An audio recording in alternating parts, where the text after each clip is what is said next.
Ooh, that didn't sound good. When floodwaters erased a lifetime of memories. Just pieces of the road were dropping off into the river. There were cars floating down it. I've never seen anything like it in my life. And even the hardiest of souls were trapped. He doesn't walk real well. He crawled into the mud and got to a point where I could see him, and so then we knew he was okay. Firefighters, law enforcement, and EMTs were there to help, often putting themselves at risk. Many of them have made careers out of being heroes. For other Coloradans, it's a new endeavor. We're going to get all the stuff out of the basement for you. Yep. We got muscle. In Boulder, a group of friends drawn together by a Facebook post became the Mudslingers, volunteers helping complete strangers manage the muck. It's tragically awesome. I mean, it's sad, it's hard when you show up. People start crying as soon as they see that you're here to help. So it tugs on the heartstrings. Near Loveland, Sandy's convenience store was hit hard by the flood, but any merchandise left unscathed was given away to fellow flood victims. These are the people that takes care of Sandy, so I need to take care of them. And look what they did in Longmont, despite all their flooding issues.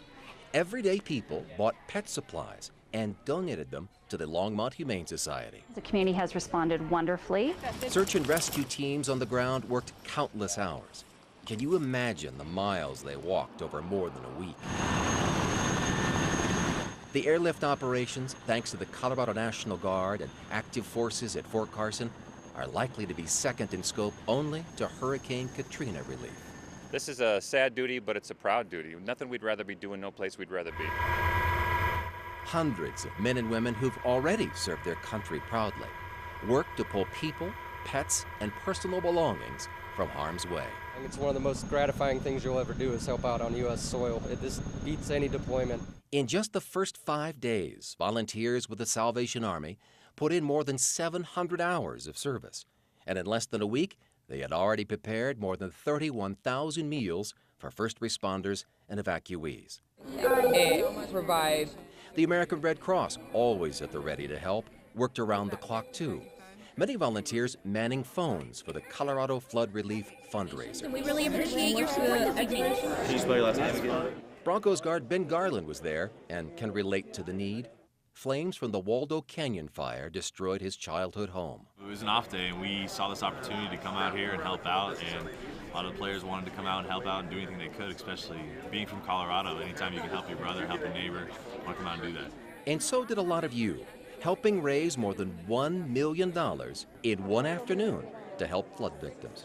When you're in a crisis, people need to help people, and so we want to be a part of that. We also found more than 50 Coloradans who opened their area vacation rentals to people needing a roof over their head, free of charge. People often ask first responders and members of the media, don't you get depressed with all those tragic stories? Well, truth be told, in the midst of great sadness, we see the best in mankind.